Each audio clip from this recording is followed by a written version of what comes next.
बारह दिन के बरहिया बरही यो न बीतेला हो। बारही दिन के बरहिया बरही यो न बीतेला हो। ए ललना खिड़की के राहे पियवा झाँके दे खत्म हिया लागेला हो। ए ललना खिड़की के राहे पियवा झाँके दे खत्म हिया लागेला हो। मचिया बैठल तू सासु सरबे गुनयागर हो। मचिया बैठल तू सासु सरबे गुनयागर हो। ए सासु तनिए से धर तू होरी लवासई यहाँ के मनवा राखबी हो।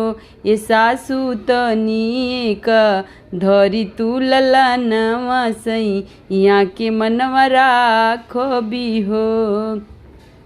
राम रसोईया तू गोतिनी सरबे गुनयागर हो।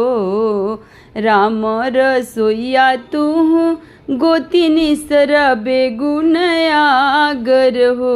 ए गुतनी धइले तू हमरो ललनवा पिया के मनवा राखब हो। ए गुतनी धइले तू हमरो ललनवा पिया के मनवा राखब हो। बारह दिन के बरहिया बरही यो न बीतेला हो। बारह दिन के बरहिया बरही यो न बीतेला हो। ए ललना खिड़की के राहे पियवा झाँके दे खत्म हिया लागेला हो। ए ललना खिड़की के राहे पियवा झाँके दे खत्म हिया लागेला हो। सुपुली खेलत तू ननदो सरबे गुनयागर हो। सुपुली खेलत तू ननदो सरबे गुनयागर हो। ए ननदो धरना हमरो ललनवा पिया के मनवा राखबी हो। ए ननदो धरिले तू अपनो भतीजावा भैया के मनवा राखबी हो। धरब तए भौजी धरब लालना खिलाइब हो। धरब तए भौजी धरब लालना खिलाइब हो। ए भौजी का देबू हमारा के नेगल हंसी घरवा जाइब हो।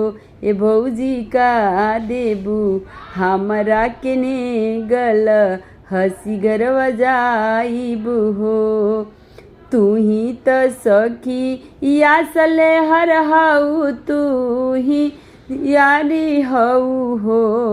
तू त सखी यासले हर हाउ तू हूँ प्यारी हऊ हो। ए ननदो लेलीह सब हो गहनवा पिया के मनवा राखबी हो।